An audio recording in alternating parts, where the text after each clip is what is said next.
Hi, everyone. Judge Andrew Napolitano here for Judging Freedom. Today is Monday, June 23rd, 2025. Larry Johnson will be here in just a moment on who called the shots on Saturday night, Donald Trump or Benjamin Netanyahu. But first this. While the markets are giving us whiplash, have you seen the price of gold? It's soaring. In the past 12 months, gold has risen to more than $3,000 an ounce. I'm so glad I bought my gold. It's not too late for you to buy yours. The same experts that predicted gold at $3,200 an ounce now predict gold at $4,500 or more in the next year. What's driving the price higher? Paper currencies. All around the world, they are falling in value. Big money is in panic as falling currencies shrink the value of their paper wealth. That's why big banks and billionaires are buying gold in record amounts. As long as paper money keeps falling, they'll keep buying, and gold will keep rising. So do what I did. Call my friends at Lear Capital. You'll have a great conversation, and they'll send you very helpful information. Learn how you can store gold in your IRA tax and penalty free or have it sent directly to your doorstep. There's zero pressure to buy and you have a 100% risk-free purchase guarantee. It's time to see if gold is right for you. Call 800-511-4620, 800-511-4620, or go to LearJudgeNap.com and tell them your friend the judge sent you. Larry, what is your Larry Johnson? Welcome here, my friend. Hey, thanks. What is your take on this kerfuffle between Trump and Tulsi Gabbard? I mean, she testified under oath that it was the consensus of the intelligence community, not her personal opinion, the consensus of the intelligence community, which, as you know, is many, many different agencies, that Iran does not have and is not working on the preparation for a nuclear weapon. Trump comes along and says, I don't believe her. The intimation is he has his own sources. What are those sources? Is it Netanyahu? Yeah. Is it this company Palantir that is feeding Netanyahu and Trump what they think he wants to hear and being paid hundreds of millions by the feds? She's been steamrolled by Mossad, and Trump has been bamboozled by Mossad. This is an Israeli intelligence operation that, in my judgment, includes something, Palantir as well. That they're an active participant in this charade. The thing people need to understand about the judgment of the U.S. intelligence community, as you correctly noted, it wasn't just Tulsi Gabbard giving her own opinion. This reflected, as we discussed on Friday with Ray, 5 different agencies that are what I call original collectors. These are, while they say they're 18 intelligence agencies, only about 5 actually collect raw intelligence and then process it and present it to the rest of the intelligence community. CIA, DIA, State INR, Intelligence and Research, NSA, and the National Geographic Geospatial Intelligence Agency. And when they all come together, I've been involved with those processes where you got to get an interagency agreement on a judgment. And believe me, that's not always easy. They're not always singing from the same sheet of music. What we have here is an agreement within the intelligence community that dates back almost 20 years, in which they've been looking for evidence that actually Iran is building a nuclear weapon. And so enter Israel. They claim, we got these great sources. And, Trump and his team go, yeah, look at what Israel just did. And, they almost decapitated the Iranian military and scientific leadership. So their sources must be better. And the mistake, the fallacy with that is just because you can recruit some minorities from the Azeri community, from the Baluchi community, from the Kurdish community to work with you as Israel doesn't necessarily mean that Israel actually has sources that have penetrated into the Iranian nuclear program. But what we have is other pieces of evidence that Iran, in fact, has not been working on a nuke, because if they had, they would have been very upfront about it in order to, we got a nuke, don't touch us or we'll use it. But that hasn't happened. So this was a case of the United States getting bum rushed, willingly so. And, while I said on Friday I would hope that Tulsi should stick around, maybe to provide a voice of sanity, it's clear she's now entirely compromised. She's sold out. She is a disgrace in my view.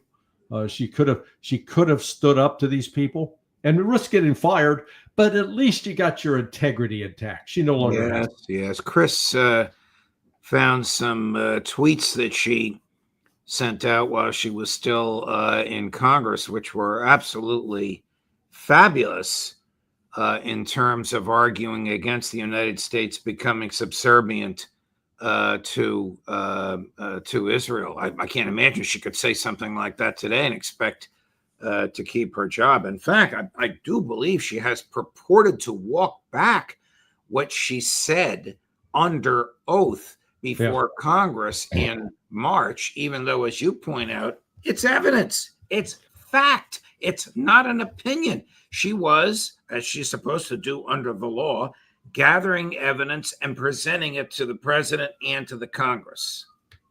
Yeah, the unfortunate thing is the analysts who were involved with making that judgment are senior analysts. They probably got 10 to 15 years of a career in the agency. And it's unlikely that any of them are independently wealthy. So therefore, you're not going to see anybody resign and come out and say, look, I had to resign in protest, because what's being done is the American public are being lied to now. And the lies, the president is ignoring the intelligence. And these are not the personal opinions of political activists. This is, again, we've got a track record, as Ray has frequently noted. It goes back over 20 years with this. And Iran, up to this point, has not needed a nuke. Now, this may very well have the opposite effect of reinforcing the views of hardliners who long have insisted that Iran should build one, but the Ayatollah Khamenei has resisted it and said that it is against the tenets of Islam. Was the U.S. attack on Iran's nuclear sites on Saturday night and Sunday morning of any military significance? No, zero. It looks like Iran had a heads up.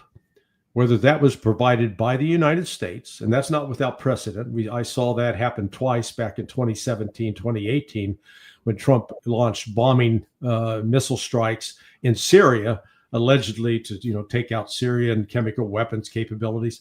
In both of those instances, the United States got on the phone in advance with the Russians and said, okay, here's what we're going to do. Here's where we're going to strike. Here's what we're going to use. They gave them time to get out of the way, to remove items that could have been at risk.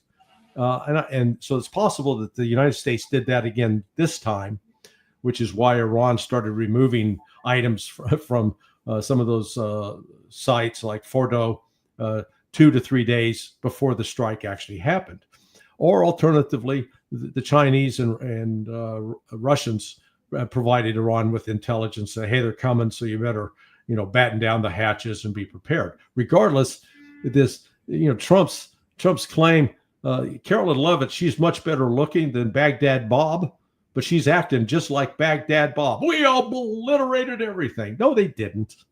And you've got overhead photography, which shows they didn't obliterate everything at all. So this is not eliminated Iran's nuclear enrichment program, but frankly, that's all a red herring. That's all a distraction. That's not what this is all about. This is a Western attempt with Israel to try to change the regime in Iran so that Iran will no longer cooperate with Russia and China, and Iran will become a lackey of the United States.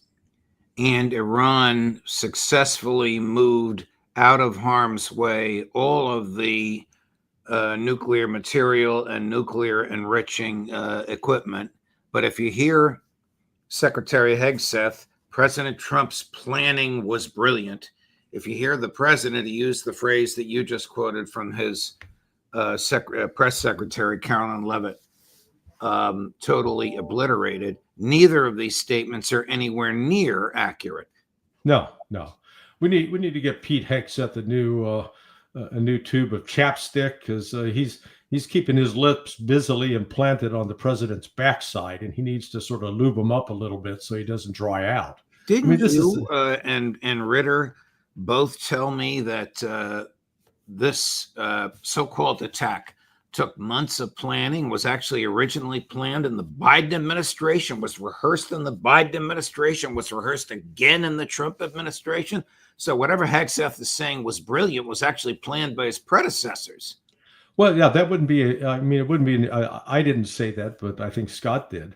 But yeah, the United States has plans in, they're in the file cabinets, and you pull them out and you exercise them from time to time. And I've been involved with exercises that dealt with some of the, trying to take out threats inside, or what we defined as threats inside Iran, more than 20 years ago. So the fact that they had this plan and finally decided, okay, this is how we're going to execute it. Great. The problem that Trump's created now for himself is they've really raised the expectations. By God, we've shut down Iran. Well, they haven't shut down Iran, number one. It's costly to keep all of this naval and air assets forward deployed into that region. And in fact, I think, or if I was advising Iran, I'd tell them, hold your fire. I wouldn't strike back at the United States at all, especially when they've got all these assets forward deployed, because then the United States would be positioned to strike back immediately. Force them to withdraw. They have to withdraw it, and then all of a sudden they have to ramp back up to move it. That does take a lot of time, and it is costly. Ray McGovern says that Iran's retaliation against the United States will be taken out on Israel, and is, even as we speak. Yeah, I think Iran's best option right now, because this isn't about punching somebody just to make yourself feel good, or hitting, blowing something up. This should be a strategic campaign by Iran, which it appears to have been up to this point. They're shutting down Ben Gurion Airport. That's the only major international airport in Israel. So it prevents people from coming and going.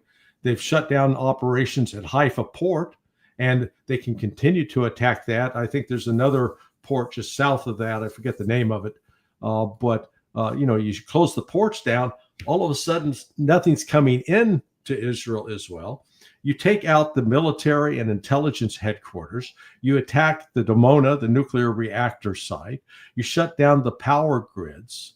And all of a sudden, and then you make sure that what Iran's doing in this process is not inflicting many civilian casualties, because Israel wants to use the civilian casualties as a justification for continuing to kill civilians in Iran.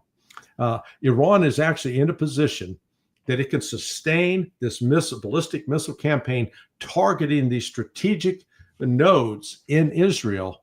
They can literally shut Israel down and force them into having to surrender. I know people think, "Oh, I'm crazy." No, I think it's entirely possible.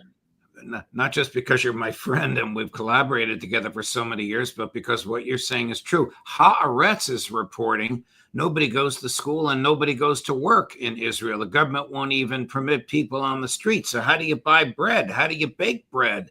How do you get a hot water heater fixed? How do you get to the doctor? None of these things can happen in Israel because of this war started by Netanyahu.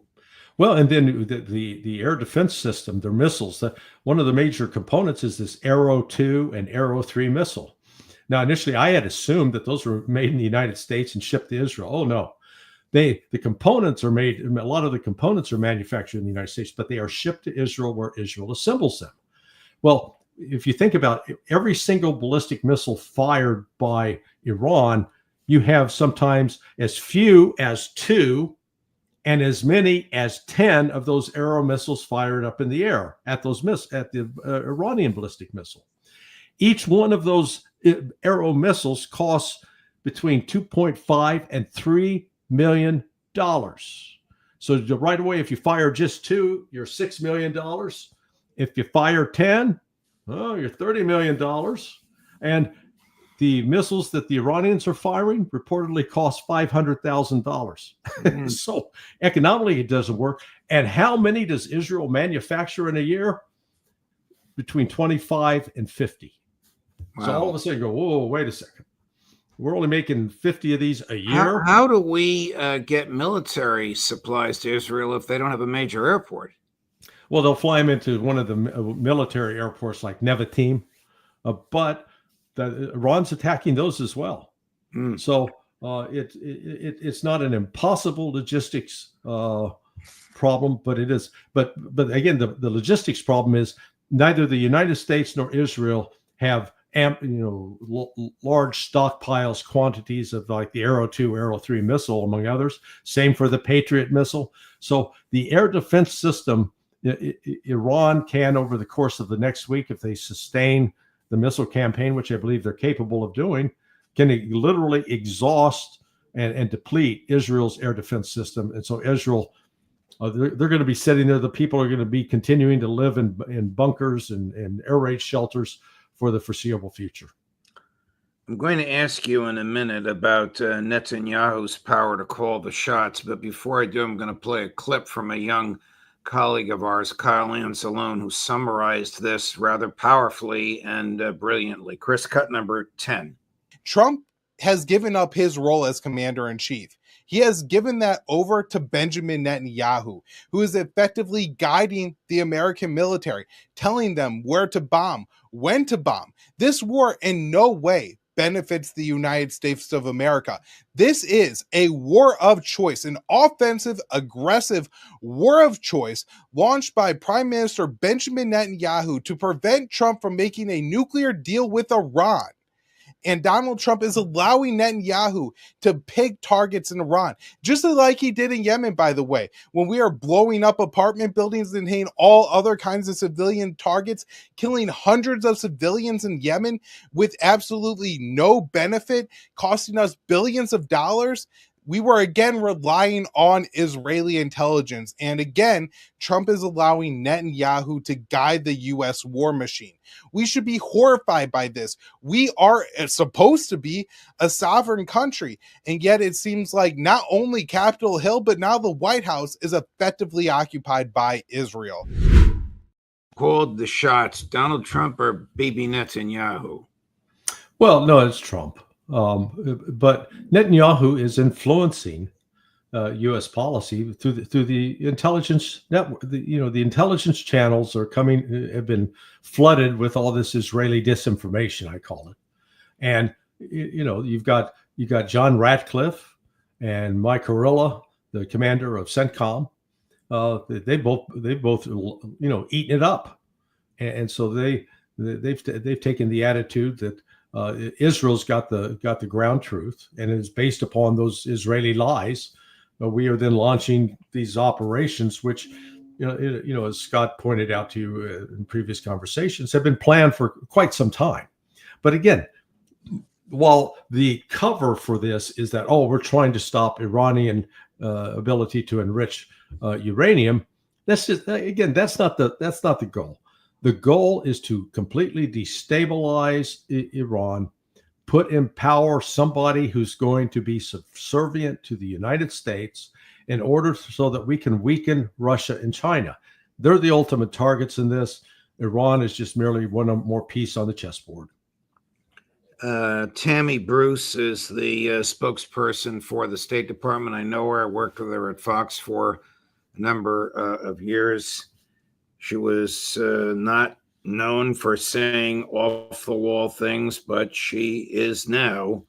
Yeah. She's in Europe at a NATO conference and was having sort of an interview about her life and her job, and does she like it? You're not going to believe what she said. Watch this. Chris, number 9. The pride of being able to be here and do work that facilitates making things better for people.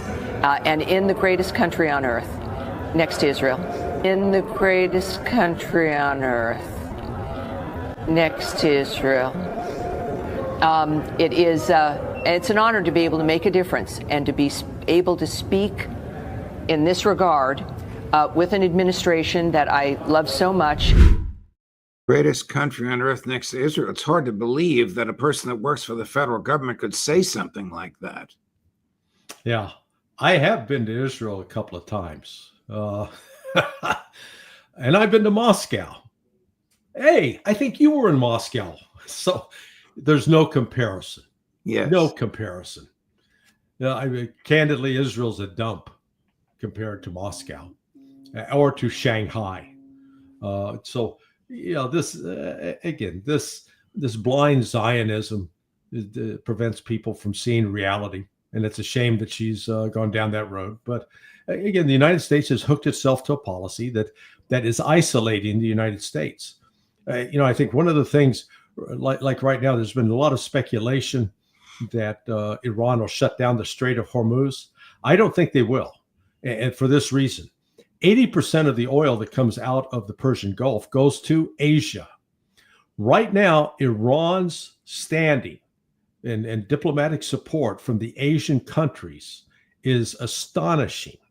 And so I don't see them taking steps that would prevent oil from getting into China, India, Indonesia, Malaysia, Vietnam, in order to, try to inflict damage on Western economies. I think they're going to be much more selective. They may try to embargo ships that are headed to Europe. They may do that, but they're not going to take steps to I don't think they're going to mine the entrance. I don't think, because they want to maintain that international support that they're getting, and it's significant. So I think Iran can play a real smart game here. Talk to me about international support, Larry. Do you think any countries will provide arms to Iran, like Pakistan? Well, I think Russia has been willing to provide it. What we saw Putin made a remarkable statement last week. He said, look, we offered to sign a defense pact with Iran, the same one that we signed with North Korea. And at the time, it was the Iranians that didn't want to do it. But now you had Foreign Minister Araghchi meeting. He just met with Putin about 3-4 hours ago. And I would suspect that Iran now is willing to accept all the assistance Russia has been more than willing to provide. And I think at the top of that list will be some air defense systems, because Iran's air defense system is as pitiful as Israel's right now. And they're not able to stop a lot of these missiles that have been fired from outside. With Russian assistance, they can significantly upgrade their system. Once they shut that down, then Israel's going to be facing some real difficulties. How dangerous for geopolitical stability and world peace was Trump's move on Saturday night? Oh, I think it was alarming. What it shows is the message it sends is that here is Iran, a country which is a signatory to the Non-Proliferation Treaty. It allows International Atomic Energy Agency inspectors at all of its nuclear facilities. They're the one that's attacked, and they're attacked by a country that's supporting Israel, who refuses to sign the Non-Proliferation Treaty and who refuses to allow any outside inspectors of its nuclear sites. So the message that's now being sent to the world is that these international agreements are of no value. They are of no substance. If anything, if you sign on and to allow IAEA inspections, it's going to be used by the CIA, MI6, and Mossad to collect intelligence on you so that at some point down the road, they can use that intelligence to attack you. And that's apparently what happened here with this fellow Grossi, who was supplying Mossad with everything he learned. He's the head of the IAEA. However, even he, a little late in the day, but even he acknowledged Iran has no nuclear weapons and isn't working on one. Yeah, I think he realizes he's now made his agency irrelevant, and countries like Russia and China may even reconsider their participation in it anymore, or will push to reconfigure it so that all these Western toadies that infect it right now are moved out. Larry, thank you very much, my dear friend. Much appreciated. And we'll look forward to seeing you at the end of the week with Ray McGovern. I'll be there. Thanks, Thank Judge. you, Larry. Have a great week. All the best. Yes. And still to come today at 4 o'clock, Scott Ritter. And at 4:30 from Moscow, Pepe Escobar, Judge Napolitano for Judging Freedom.